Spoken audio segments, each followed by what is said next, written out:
সত্যি? সত্যিটা জানলে তোর নিজের বাবার মুখের দিকে তাকাতে পারবি তো আহির? সন্ধ্যার ছায়া ধীরে ধীরে গাঢ় হয়ে আসে। অফিসের কাচের জানালায় পড়ন্ত সূর্যের শেষ আলো পড়ে এক ধরনের সোনালি আওয়াজ ছড়িয়ে দিচ্ছে ঘরে। টেবিলের উপর ছড়িয়ে থাকা কাগজপত্রের গায়ে সেই আলো লেগে যেন এক মোহময় পরিবেশ সৃষ্টি করেছে। নুহা ডেস্কে বসে গভীর মনোযোগে কাজ করছিল। ঠিক তখনই ফোনটা বেজে উঠল। নুহা খেয়াল না করেই স্ক্রিনের দিকে না তাকিয়ে কল রিসিভ করলো। আসসালামু আলাইকুম। কথার সাথে সাথে যেন তার দ্বারা সোজা হয়ে গেল এই কণ্ঠস্বর। তার বুকের ভেতর কোথাও যেন অদ্ভুত এক ঝড় বয়ে গেল। আহির। ওপাশ থেকে এক চেনা হাসির শব্দ ভেসে এলো, নরম কিন্তু আত্মবিশ্বাসী। আমাকে চিনতে পারেননি? আপনার একমাত্র স্বামী। নুহা ক্ষণিকের জন্য নিশ্চুপ হয়ে গেল, তারপর ধীরে বলে উঠল। আপনি হঠাৎ ফোন দিলেন কেন? আহিরের কণ্ঠে এক ধরনের সংযত গাম্ভীর্য ছিল, যেন কথার ওজন অনেক গভীর। আপনি এখনো ফেরেননি, তাই চিন্তা হচ্ছিল। তবে এটা তো আসল কথা নয়। আসল কথাটা বলতে ফোন করেছে, কিন্তু তার বাক্য শেষ হওয়ার আগেই একটি তীক্ষ্ণ বিপ শব্দের সাথে ফোনটা কেটে গেল। নুহা মুহূর্তের জন্য হতভম্ব হয়ে গেল, তারপর তাড়াহুড়ো করে কল ব্যাক করল। ফোন কানে লাগিয়ে অপেক্ষা, কিন্তু দুঃখিত, যে নাম্বারটি আপনি ডায়াল করেছেন তা বর্তমানে বন্ধ রয়েছে। রাতের অন্ধকার ক্রমশই গভীর হচ্ছে। অফিসের করিডোরে নিস্তব্ধতা নেমে এসেছে। শুধু জানালার ফাঁক গলে হালকা বাতাসের শব্দ আর দূর থেকে ভেসে আসা গাড়ির হর্নের ক্ষীণ প্রতিধ্বনি রাতের পরিবেশকে আরও রহস্যময় করে তুলেছে। নুহা ধীরে ধীরে ডেস্কের কাগজপত্র গুছিয়ে ব্যাগ কাঁধে ঝুলিয়ে নিল। দিনের কাজ শেষ, এবার বাড়ি ফেরার পালা। ঠিক তখনই ফোনটা বেজে উঠল। স্ক্রিনের আলো অন্ধকারের মধ্যে হালকা নীলচে আভা ছড়িয়ে দিল। নুহা থমকে দাঁড়ালো। আহিরের নাম ভেসে উঠেছে স্ক্রিনে, কিন্তু এবার সাধারণ কল নয়, ভিডিও কল। এক মুহূর্তের জন্য তার বুকের ভেতর কোথাও যেন ধক করে উঠল। কিছুক্ষণ আগে যে মানুষটা কথার মাঝখানে ফোন কেটে দিল, সে এখন হঠাৎ করে ভিডিও কল করেছে। কেন? ধরবে নাকি অপেক্ষা করবে? কৌতূহল আর উদ্বেগের অদ্ভুত মিশ্র অনুভূতি নিয়ে সে কল রিসিভ করল। পরের মুহূর্তেই তার চোখ বিস্ফোরিত হয়ে গেল। হৃদস্পন্দন থমকে এলো, শ্বাস আটকে গেল গলায়। স্ক্রিনে আহিরের মুখে ভেসে উঠেছে, কিন্তু স্বাভাবিক অবস্থায় নয়। একটা পুরনো কাঠের চেয়ারের সাথে তার হাত পা শক্ত করে বাঁধা, মুখের একপাশে শুকিয়ে যাওয়া রক্তের দাগ, ভ্রু ফাটা, কপালের গভীর কাটা চিহ্ন থেকে লাল রক্তের সরু রেখা গড়িয়ে পড়ছে গাল বেয়ে। চোখ বন্ধ, নিস্তেজ দেহ যেন সংজ্ঞাহীন। পেছনে দাঁড়িয়ে আছে 4-5 জন লোক। আহির। নুহার ঠোঁট কাঁপতে লাগলো, গলার স্বর ফেটে গেল শঙ্কায়। ঠিক তখনই ভিডিওর ওপাশ থেকে একটা অপরিচিত গলা শোনা গেল, শীতল বিদ্রুপে ভরা কণ্ঠ। কি ম্যাডাম, চমকে গেলেন? নুহার পুরো শরীর হিম হয়ে গেল। আপনারা আপনারা কারা? ওনাকে কেন বেঁধে রেখেছেন? আমার কাছেই বা কি চান? ওপাশের লোকটা হাসলো। আহ, আপনার বোন নিয়ে একটু চিন্তায় পড়ে গেছেন, তাই তো? লোকটা এবার পকেট থেকে একটা চাকু বের করলো। ধারালো ধাতব ফলাটা ভিডিওর আলোয় এক মুহূর্তের জন্য ঝলসে উঠল, তারপর ধীরে ধীরে আহিরের গলায় ধরে বলল। ভয় পাবেন না, আমরা ওনাকে মেরে ফেলতে চাই না, যদি আপনি আমাদের শর্ত মেনে নেন। অন্যথায়। নুহার শ্বাস বন্ধ হয়ে আসিল, শরীর যেন পাথর হয়ে গেছে। না, ওনাকে কিছুই করবেন না। বলুন কি চান আপনারা? লোকটা এবার স্বাভাবিক কণ্ঠে বলল, যেন কিছুই হয়নি, যেন সে কোনো গুরুত্বহীন কথোপকথন চালিয়ে যাচ্ছে। খুব বেশি কিছু না ম্যাডাম, বোরকে বাঁচাতে চাইলে এখনই 2 লাখ টাকা নিয়ে আমার দেওয়া ঠিকানায় চলে আসবেন। আর হ্যাঁ, একা আসবেন, কোনো চালাকি করলে কিন্তু ফল ভালো হবে না। 2 লাখ টাকা? মাত্র 2 লাখ টাকার জন্য আপনারা একজন মানুষকে? লোকটা এবার হেসে ফোন কেটে দিল। তারপরই স্ক্রিনে ভেসে উঠল একটা নতুন নোটিফিকেশন। একটা ঠিকানা পাঠানো হয়েছে। নুহা স্থির চোখে ফোনের স্ক্রিনের দিকে তাকিয়ে রইল। তার হাত ঠান্ডা হয়ে এসেছে, রক্ত যেন ধমনীতে জমে যাচ্ছে। আহির কি সত্যি বিপদে, নাকি এটা আরো বড় কোনো ফাঁদ? কিন্তু সে এক মুহূর্তও দেরি করা যাবে না, সিদ্ধান্ত নিতে হবে এখনই। মাত্র 2 লাখ টাকার জন্য তোর একটা মানুষ খুন করবে? তোরা কিসের গুন্ডা ভাই? সামনের লোকটা মাথা চুলকে মৃদু হাসলো, ঠোঁটে যেন উপহাসের রেখা। দেখুন স্যার, আমরা খুব নগণ্য গুন্ডা, ভয় দেখানো ছাড়া বড় কিছু করার সাধ্য নেই। আমাদের কাছে 2 লাখ টাকায় বিশাল অঙ্ক, আর আপনি তো আমাদের গুন্ডা থেকে একেবারে অভিনেতা বানিয়ে দিলেন। এর চেয়ে ভালো অভিনয় আশা করবেন না। তাছাড়া রাগ করছেন কেন? আপনার বউ যথেষ্ট ভয় পেয়েছে, দেখবেন এখনই ছুটে চলে আসবে। আহির ঠান্ডা চোখে লোকটার দিকে তাকিয়ে রইল মুহূর্তের জন্য নীরব, তারপর ঠোঁটের কোণে বিদ্রুপের হাসি খেলে গেল। ছুটে আসবে তাই তো? তুই চিনিস আমার বউকে? আমি চিনি, ও যথেষ্ট বুদ্ধিমান। দেখা গেল সবটা বুঝে ফেললাম। আজ যদি নুহার না আসে তাহলে তোদের সত্যি সত্যি কিডন্যাপ কেসে ফাঁসিয়ে জেলে ঢুকিয়ে দেব। লোকটা এবার কপাল কুঁচকে বলল, স্যার, সামান্য একটা মেয়েকে হাই দিয়েছিলাম। প্রথমে আমাদের চারজনকে ইচ্ছে মতো পেটালেন, তারপর গুন্ডা থেকে কিডন্যাপার বানালেন, আর এখন বলছেন জেলে পাঠাবেন। এটা তো কথা ছিল না। আহির গভীর শ্বাস দিল, চোখে মুখে দৃঢ়তা, কণ্ঠস্বরে হুঁশিয়ারি। তোরা শুধু হাই দিয়েছিলে তাই তো? আর একবার দেখানোর চেষ্টা কর তোদের ভাগ্য ভালো যে আমি আগে জেলে দিইনি। সে পকেট থেকে কিছু টাকা বের করে লোকটার হাতে গুঁজে দিল। হ্যাঁ নে, তোরা এখন যা, কিন্তু মনে রাখিস আর যেন এসব করতে না দেখি। মেয়েদের সম্মান করবে, পারলে নিজের দায়িত্বে কলেজে পৌঁছে দেবে, কিন্তু ইফটিজিং নয়। চারজন লোক একে অপরের দিকে তাকালো, তারপর কোনো কথা না বলে টাকা নিয়ে দ্রুত চলে গেল। নির্জন এক প্রান্তরে দাঁড়িয়ে আছে একটা তিনতলা বাড়ি। চারপাশে উঁচু পাঁচিল, দূরের গাছপালার সারি বিদ্যুৎ দুলছে বাতাসের স্রোতে, আর রাতের নিস্তব্ধতা পরিবেশটাকে আরও রহস্যময় করে তুলেছে। নুহা ধীর পায়ে এসে দাঁড়ায় বাড়িটির সামনে। রাতের আবছা আলোয় জায়গাটি যেন ঘুমন্ত। বাতাসে হালকা শীতলতার ছোঁয়া, আর ঝিঝি পোকার একটানা ডাক যেন রাতের নৈশব্দকে আরও গভীর করে তুলেছে। বুকের কোথাও এক অজানা শিহরণ বয়ে যায় নুহার, কিন্তু পিছিয়ে আসার বদলে সে ধীরে ধীরে এগিয়ে যায়। সদর দরজার খুলে ভিতরে এসে এক মুহূর্ত থমকে দাঁড়ায় নুহা। চারপাশে ঘন অন্ধকার, শুধু হালকা বাতাস চুলের পাশে ফিসফিস করে যেন কিছু বলতে চাইছে। বুকের গভীরে অজানা এক উদ্বেগ চেপে ধরে, কিছুটা কাপা কণ্ঠে ডাকে, আহির। কিন্তু নিরুত্তর রাত তাকে আরও একাকী করে তোলে। ঠিক তখনই বাতাসে ভেসে আসে এক মৃদু গিটারের সুর, যেন কোনো অদৃশ্য সুরেলা হাত সময়ের পর্দা সরিয়ে এক নতুন গল্পের দরজা খুলে দিচ্ছে। আর পর মুহূর্তেই চারপাশ আলোয় ঝলমল করে উঠল। নুহা বিস্ময়ে স্থির হয়ে যায়। মুহূর্তের মধ্যে সে পুরনো উঠোন পরিণত হয়েছে এক স্বপ্নময় জগতে। খোলা আকাশের নিচে অসংখ্য ছোট ছোট ফেরি লাইটস জ্বলছে, যেন আকাশের তারারা মাটিতে নেমে এসে তার চারপাশে ছড়িয়ে পড়েছে। বাতাসে ভেসে বেড়াচ্ছে গোলাপ, বেরি আর চন্দ্রমল্লিকার মিশ্র সুবাস। রাতের মাধুর্যকে আরও গাঢ় করে তুলেছে। উঠোনের এক পাশে রাখা কাঠের টেবিলের উপর কিছু ফুলের পাপড়ি, মোমবাতি আর ছোট ছোট আলো ভরা কাচের জারের সারি সাজানো। পুরো পরিবেশ যেন কোনো এক অলৌকিক জাদুর ছোঁয়া লেগে আছে। আর ঠিক মাঝখানে লাল আর সাদা গোলাপের পাপড়ি দিয়ে আঁকা এক বিশাল হৃদয়ের চিহ্ন। নুহা ধীরে ধীরে এগিয়ে আসে, চোখ গিটারের সুরের উৎসের দিকে স্থির হয়ে যায়। নুহার সামনে দাঁড়িয়ে আছে আহির, গলায় ঝুলছে গিটার, ঠোঁটের কোণে এক চঞ্চল মুচকি হাসি। তার চোখের গভীরে লুকিয়ে থাকা অনুভূতি ভাষার সীমা অতিক্রম করে, যেন সুরের প্রতিটি কম্পনেই সে নুহার জন্য এক নিঃশেষ ভালোবাসার গল্প লিখে দিচ্ছে।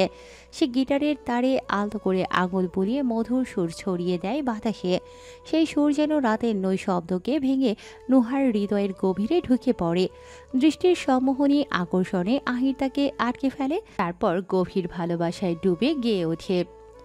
ভালোবাসি বলে দাও আমায়, বলে দাও হ্যাঁ সব কবুল, তুমি শুধু আমারই হবে, যদি করো মিষ্টি এ ভুল, হাতে হাত রাখতে পারো, সন্ধি আঙুলে আঙুল, ভালোবাসা বাড়াতে আরো,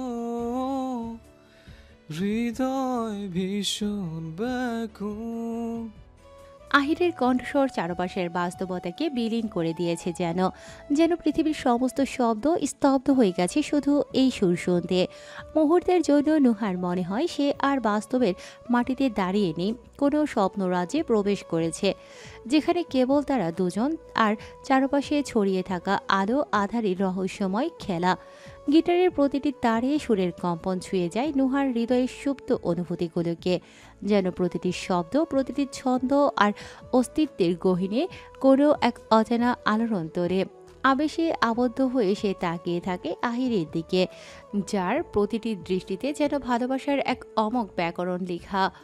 আহির গিটারটা রেখে ধীরে ধীরে এগিয়ে আসে। তার চোখে প্রশান্ত ভালোবাসার ছাপ, দৃষ্টিতে গভীর আকুলতা। চারপাশের আলো আধারের খেলা, বাতাসে ভেসে বেড়ানো গোলাপের মৃদু সৌরভ, সব কিছুই যেন এক অদৃশ্য মায়ার জালে নুহাকে ঘিরে ফেলেছে।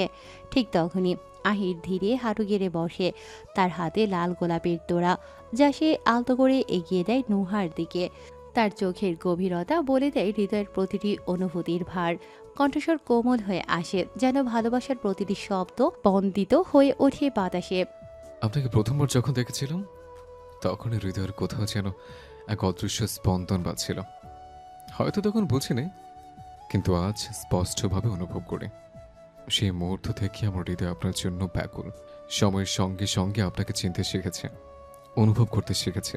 আপনার হাসির মাঝে এক পৃথিবীর আলো খুঁজে পেয়েছে, আর অভিমানের মাঝে পেয়েছে ভালোবাসার গভীরতা। তারপর একদিন বুঝতে পারলাম আপনার কথা না ভেবে এক মুহূর্তও কাটে না। তখনই অনুভব করলাম আমি আপনাকে। এক মুহূর্তের জন্য আহিরের কণ্ঠস্বর থমকে যায়, হয়তো আবেগের ভারে, হয়তো ভালোবাসার তীব্রতায়। তারপর আরও গভীর ভালোবাসায় সিক্ত হয়ে সে বলে ওঠে, আপনার অনুভূতি সেই নদীর মতো, যে বৃষ্টির অপেক্ষা করে না, তবুও গভীর থেকে গভীরতর হয়। আমার ভালোবাসা সেই চাঁদের মতো, যে রাতের শেষে হারিয়ে যায় না, বরং অপেক্ষায় থাকে নতুন ভোরের আলোয় ফিরে আসার জন্য। আমি চাই আমার প্রতিটি সকাল আপনার সঙ্গে শুরু হোক, প্রতিটি সন্ধ্যা কাটুক আপনার পাশে। জীবনের প্রতিটি হাসি, প্রতিটি কান্না, প্রতিটা মুহূর্ত আমি আপনার হাত ধরে পার করতে চাই।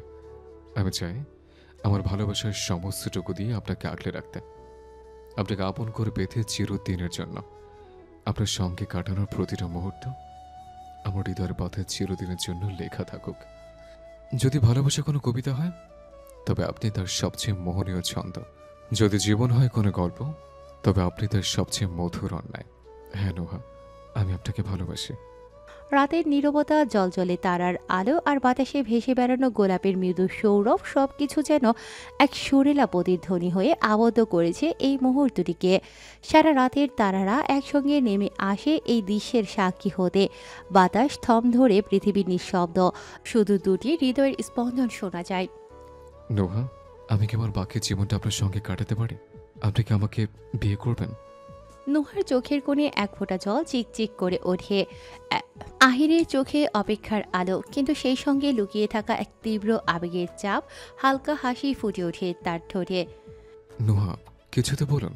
এত আয়োজনের পর, এত প্রস্তুতির পর, সারা দিন ধরে প্রতিটা মুহূর্তে তৈরি করতে করতে আমার কিন্তু একটু কষ্ট হচ্ছে। সকাল থেকে এত কিছু পরিকল্পনা করেছে, কিছু তো বলুন। কিন্তু নুহা চুপ করে থাকে, যেন তার হৃদয়ের গহীনে ভালোবাসার এক নিঃশব্দ ঝড় বয়ে যাচ্ছে। চারপাশে ফেরি লাইটসের আলো জলজল করে, বাতাসের কাঁপন যেন তাদের নিঃশ্বাসের ভার বহন করে। মুহূর্তটি হয়ে ওঠে চিরস্থায়ী, অমর রাতের আকাশের তারার মতো। নুহা পেছনে ফিরে দাঁড়ায়। আহির সামান্য চমকে উঠে দাঁড়িয়ে এক পা এগিয়ে যায় নুহার দিকে। আর ঠিক তখনই নুহা হঠাৎ ঘুরে দাঁড়িয়ে সমস্ত কষ্ট আর আবেগ একসঙ্গে নিয়ে আহিরকে শক্ত করে জড়িয়ে ধরে। এক মুহূর্তের জন্য থমকে গিয়ে এক পা পিছিয়ে যায়, যেন বিশ্বাস করতে পারছে না। নুহা মুখ গুজে আছে তার বুকে, আর ফুপিয়ে কান্নার শব্দে ভিজে যাচ্ছে মুহূর্তটি। আহির নুহাকে ধীরে ধীরে আরো শক্ত করে আঁকড়ে ধরে। নুহা, আহিরের গলা কাঁপে। নুহা কোনো উত্তর না দিয়ে হঠাৎ ধাক্কা দিয়ে তাকে সরিয়ে দেয়। আপনি এটা কিভাবে করতে পারলেন আহির? আপনি কি পাগল? এটা কোন ধরনের পাগলামো? আপনি যা খুশি তাই করবেন, কিন্তু একবারও ভেবেছেন আপনার অপর পক্ষ কি অনুভূতি হতে পারে? আপনি জানেন আপনাকে ওই অবস্থায় দেখে আমার মাথায় কি চিন্তা ঘুরছিল, কেমন লাগছিল আমার তখন? এসব কি আপনার কাছে মজা মনে হয়? আমাকে কি পাথর মনে হয় আপনার? আহির কিছুটা হতভম্ব হয়ে তাকিয়ে থাকলো, তারপর ধীরে ধীরে নিজের কান ধরে বলল, আমি বুঝতে পারিনি, সরি। ঠিক আছে। আহির ভ্রু কুঁচকে হাসল। এত তাড়াতাড়ি মাফ করে দিলেন? আমি তো ভাবলাম অন্তত 100 বার উঠবস করাবেন। চাইলে বলতে পারেন। দরকার নেই। সে তো বুঝতে পারছে, কিন্তু আমার উত্তর আমি এখনো পাইনি। নুহা কিছুটা বিভ্রান্ত হয়ে তাকায়। চোখের কোণে জমে থাকা অশ্রু অদ্ভুত এক আওয়াজ ছড়িয়ে দেয় তার চেহারায়। আপনি কি শুনতে চান? বিয়ে করা বউকে আবার বিয়ের প্রস্তাব দিচ্ছেন? আমি তো কিছুই বুঝতে পারছি না। আহির মৃদু হাসে। আপনি শুধু একবার হ্যাঁ বলুন, বাকিটা আমি সব বুঝে নেব। আপনি কি এখনো ভাবতে চান? দেখুন প্লিজ, এটা ভেবে হ্যাঁ বলবেন না যে আমি এত আয়োজন করেছি, যদি আপনার উত্তর না হয়। আহিরের বাক্যটি সম্পূর্ণ হওয়ার আগে নুহা আলতো করে তার গালে ঠোঁট ছোঁয়ালো। আহির স্থির হয়ে যায়, যেন কোনো স্বপ্নের মধ্যে আছে সে। অনুভূতিগুলো একসঙ্গে এসে সমস্ত অস্তিত্ব গ্রাস করে নেয় তার চোখে বিস্ময়। নোহা, এটা এটা কি ছিল? ভূমিকম্প তো বোধ হয় তাড়াতাড়ি শেষ হয় না। 1 মিনিট? এটা কি শোধ বলছিল নাকি? তার মানে আপনি কি ইনডিরেক্টলি না বলছেন? আহির, আহির মৃদু হাসে, চোখে এক ধরনের গভীর মায়ার ছায়া।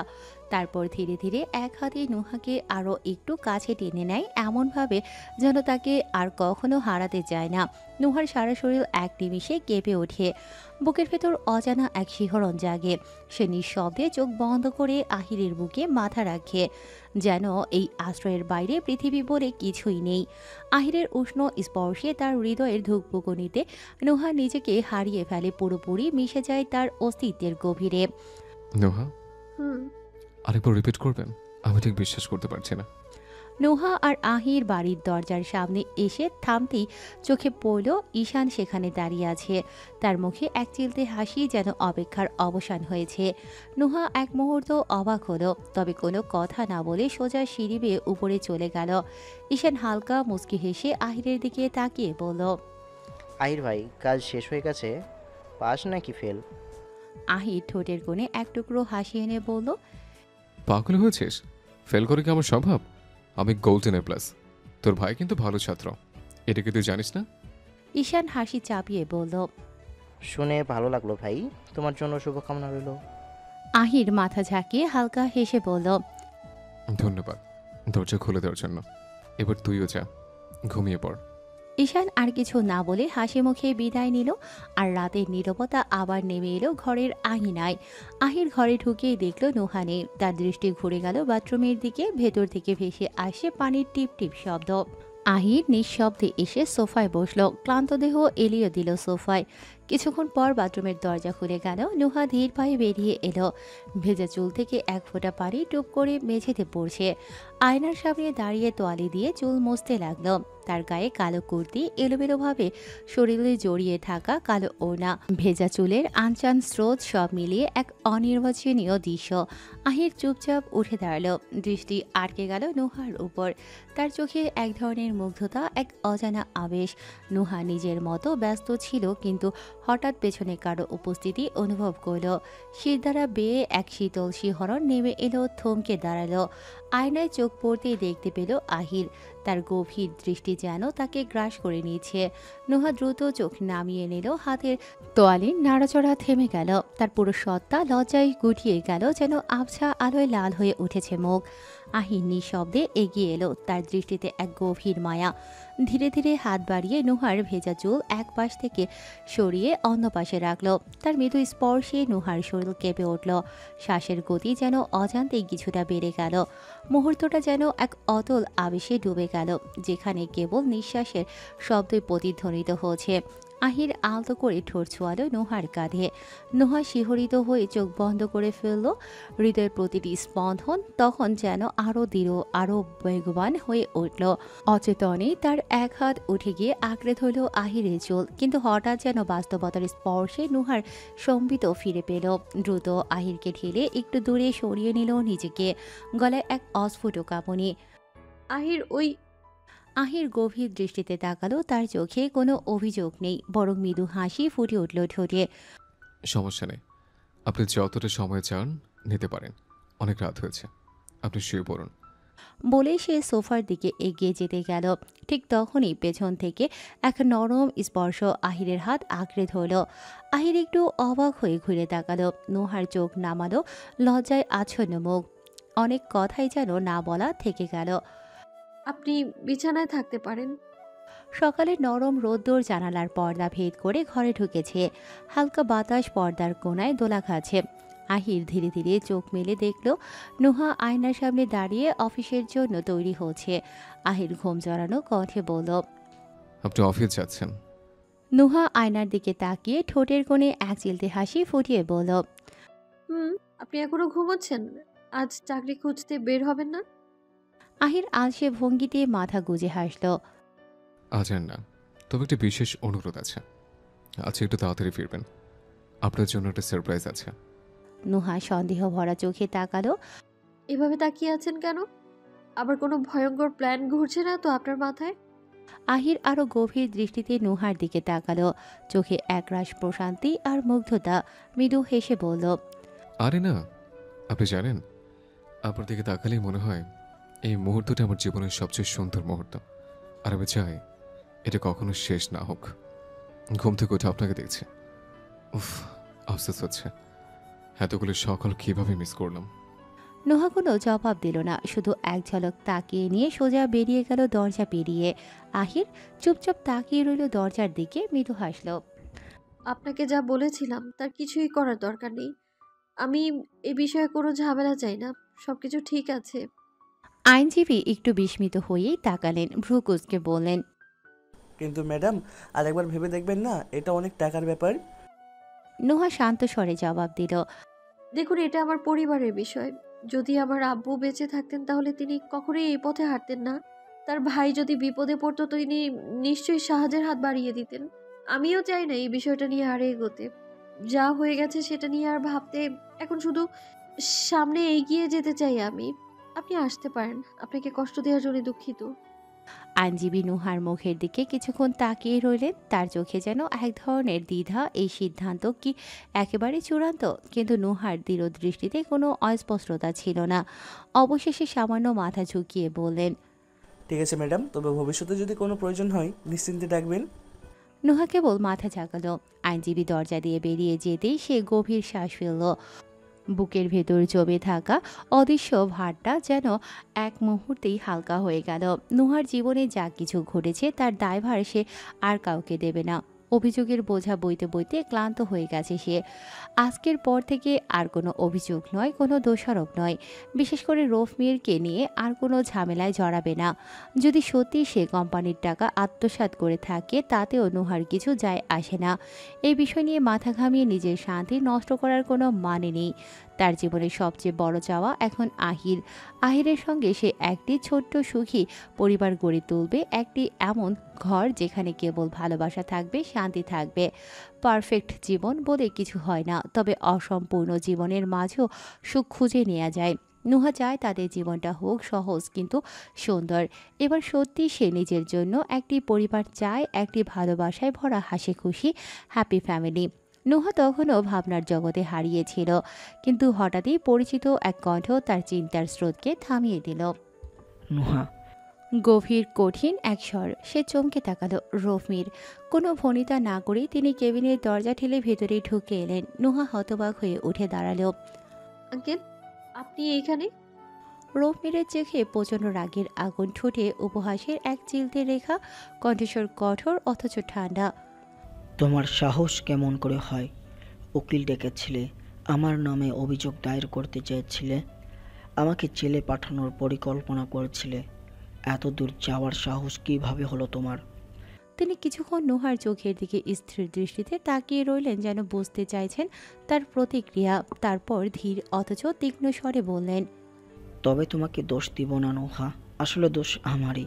তোমাকে সুযোগ দিয়েছিলাম, সেটাই ছিল আমার সবচেয়ে বড় ভুল। নুহা হতবাক হয়ে গেল, কণ্ঠ কেঁপে উঠল। আঙ্কেল, আপনি? কিন্তু রফমির হাত তুলে তাকে থামিয়ে দিলেন। চুপ, একদম চুপ। অনেক সহ্য করেছি আর না। তোমাকে আগেও সাবধান করেছিলাম, কিন্তু তুমি বোঝোনি। তুমি আমার কাছে একটা চুনোপুটি মাত্র, তাই ভুলেও ছটপট করার চেষ্টা করো না। না হলে তোমার বাবা মায়ের মতো তোমাকে সরিয়ে দিতে আমার এক মুহূর্তেও লাগবো না। বজ্রাঘাতের মতো শব্দগুলো নেমে এলো নুহার মাথায়। দুই চোখ হঠাৎ টলমল করে উঠল। এটা কি সত্যি তার মা বাবার মৃত্যু স্বাভাবিক ছিল না? নুহা কাঁপা কাঁপা কণ্ঠে বলল, আপনি আপনি আমার বাবা মাকে সরিয়ে দিয়েছেন মানে? তাহলে তাদের মৃত্যু আসলেই স্বাভাবিক ছিল না মানে? আপনি? নুহা এই মানুষটাকে সে এতদিন অন্তত শ্রদ্ধার চোখে দেখেছিল। যখনই আরিফা বেগমের সঙ্গে তার ঝামেলা হতো রফমিরই পাশে দাঁড়াতো, অথচ সেই মানুষটাই আজ স্বীকার করছে তিনিই তার বাবা মায়ের হত্যাকারী। রফমির উপহাস করে হেসে উঠলেন, হ্যাঁ, ঠিক ধরেছ, আমি খুন করেছিলাম তোমার বাবা মাকে। আর প্রয়োজনে তোমাকেও সরিয়ে দিতে এক মুহূর্ত ভাববো না। তাই এই খেলা বন্ধ করো আর বাড়ি ফিরে যাও। আজ থেকে তোমার অফিসে আসা বন্ধ। তুমি আমার পরিবারের বউ, তুমি বাড়িতেই থাকবে। নুহার ভেতর যেন আগুন জ্বলে উঠল, রাগ তরতর করে বাড়তে লাগলো, দৃঢ় কণ্ঠে বলল, আপনার সাহস হয় কিভাবে? আপনি কেমন করে এটা করতে পারলেন? উনি তো আপনার ভাই ছিলেন। এতটা নিচে নামলেন কি করে আপনি? আমি আপনাকে পুলিশের হাতে তুলে দেব। রোপমির চোখে এক অদ্ভুত দৃষ্টি নিয়ে তাকিয়ে রইলেন, যেন প্রতিটি প্রতিক্রিয়া গভীরভাবে পর্যবেক্ষণ করছেন। ঠান্ডা অথচ তীক্ষ্ণ স্বরে বললেন, ভুলেও এই ভুল করো না নুহা। তুমি এখনো আমাকে চিনতে পারোনি। আমার হিংস্রতা সম্পর্কে সন্দেহ করছো। তোমার ধারণা নেই আমি কতটা ভয়ঙ্কর হতে পারি। নুহা কঠিন দৃষ্টিতে তাকিয়ে রইল, ভয় তাকে ছুতেই পারল না। দৃঢ় কণ্ঠে বলল, কি করবেন আপনি? আমাকে মেরে ফেলবেন? তাই তাই করুন আপনি। ভয় পাই না আমি। রোপমির হেসে উঠলেন, এক ধরনের ঠান্ডা ভয়ঙ্কর হাসি। জানি তুমি সাহসী, নিজের জীবন হারানোর তোমার ভয় নেই, কিন্তু তোমার কাছের মানুষ তাদের নিশ্চয় হারাতে চাও না। নুহার মুখ পলকেই ফ্যাকাশে হয়ে গেল, তার ভেতর তীব্র এক আতঙ্কের ঢেউ আশ্রে পড়ল। আপনার দিন শেষ হয়ে এসেছে, তাই একটু ভয় করুন আপনি। খবরদার, যদি আমার বোনের কোনো ক্ষতি করার চেষ্টা করেন তবে। রোপমির উদাসীন ভঙ্গিতে মাথা ঝাঁকালেন। তবে কি? তুমি তো বললে আমার দিন শেষ হয়ে এসেছে। ধরো তোমার বোনের নতুন সংসার, তার স্বামী সহ একটা গাড়ি দুর্ঘটনায় চলে গেল তোমার বাবা মার মতো পড়ে। এটাকে খুন বলবে নাকি দুর্ঘটনা? এই ঘটনার জন্য কোনো পুলিশ আমাকে গ্রেফতার করবে শুনি? নুহা বিস্ময়ে তাকিয়ে রইল রোপমিরের দিকে। এতদিনের চেনা মানুষটি কিভাবে নিজের ভেতর এমন ভয়ানক এক রূপ লুকিয়ে রেখেছিল। রোপমির ধীরে ধীরে তার দিকে এগিয়ে এলেন, ঠান্ডা গলায় বললেন, আচ্ছা, হারানোর মতো কি শুধু তোমার বোনই আছে? আমার তো মনে হয় এখনো আরও কেউ আছে। নুহা এবার হতবাক। কি হলো, বুঝতে পারছো না? তোমার স্বামীর কথাই বলছি। একটু মানবিকতা নিজের মধ্যে বাঁচিয়ে রাখুন। উনি আপনার ছেলে। নিজের ছেলের ক্ষতি করতে চাইছেন আপনি? আপনি কি বলছেন একবার ভেবে দেখুন। রোপমির ঠান্ডা গলায় বললেন, আমি জানি আমি কি বলছি। হ্যাঁ, সে আমার ছেলে, কিন্তু সে আমার মতো হয়নি। তাকে তুমি আমার ছেলে মনে করো। ওর মতো একটা নির্বোধ অযোগ্য ছেলেকে আমি 6 বছর আগেই হারিয়েছি বলে ধরে নিয়েছিলাম। সে বেঁচে থেকে মরে আছে আমার কাছে। নিজের স্বার্থের জন্য যদি নিজের ভাইকে সরাতে পারি, তবে ছেলের জন্য কতটা শোক করব ভাবছো? নুহার মুখ বিকৃত হয়ে গেল ঘৃণায়।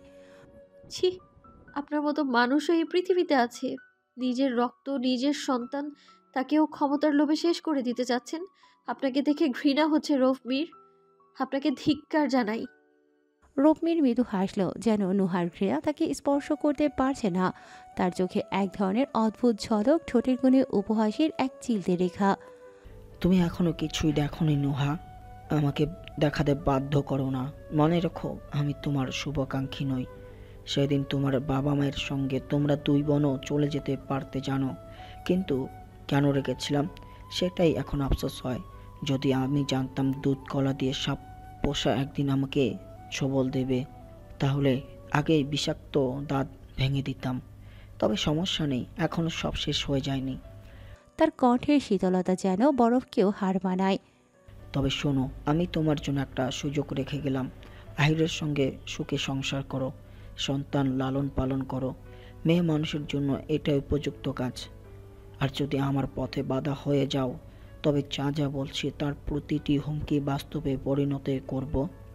রোপমিরের চোখে এক অদ্ভুত ঝলক, তার ঠোঁটের কোণে এক নিষ্ঠুর হাসির রেখা, যেন এই মুহূর্তের প্রতিটি ভয়, প্রতিটি উত্তেজনা সে উপভোগ করছে।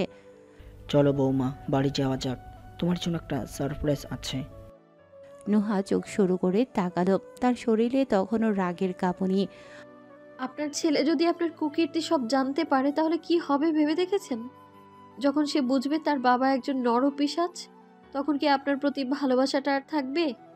রোপমির হালকা হাসল, যেন এই প্রশ্নের উত্তর তার জানা। বাহ, আমার ছেলেকে বেশ ভালোই চিনছো তুমি। কিন্তু ভুলে যেও না, সে যতই তোমাকে ভালোবাসুক, আমি তো তার বাবা। এই সম্পর্কে কখনো ছিন্ন করা যায় না। আমার প্রতি তার শ্রদ্ধা আর ভালোবাসা তুমি কোনোদিন নষ্ট করতে পারবে না। বরং সাবধান, ভুলেও তাকে সত্য বলার চেষ্টা করো না। বাবার জন্য সে তোমাকে ছুঁড়ে ফেলার ক্ষমতা রাখে। নুহার কণ্ঠে অবিচল দৃঢ়তা। আপনার নিজের প্রতি এত বিশ্বাস? তবে আফসোস, আপনি কিছুই করতে পারবেন না। শাস্তি আপনাকে পেতেই হবে, এটাই নিয়তির বিধান। রুকমির চোখ সরু করল, ঠোঁটে ঠান্ডা হাসি। তুমি আমাকে শাস্তি দিবে, বেশ, okay. Tick tick tick, the game is started. এবার দেখা যাক তুমি কি করতে পারো। নুহা দরজার চৌকাঠ পেরিয়ে ঘরে প্রবেশ করতেই দেখতে পেল পুরো ড্রয়িং রুম অন্ধকারে নিমজ্জিত। মুহূর্তের জন্য তার মনে হলো হয়তো এখানেই কেউ নেই, কিন্তু ঠিক তখনই নিঃশব্দে এক ফালি আলো সামনে এসে পড়ল।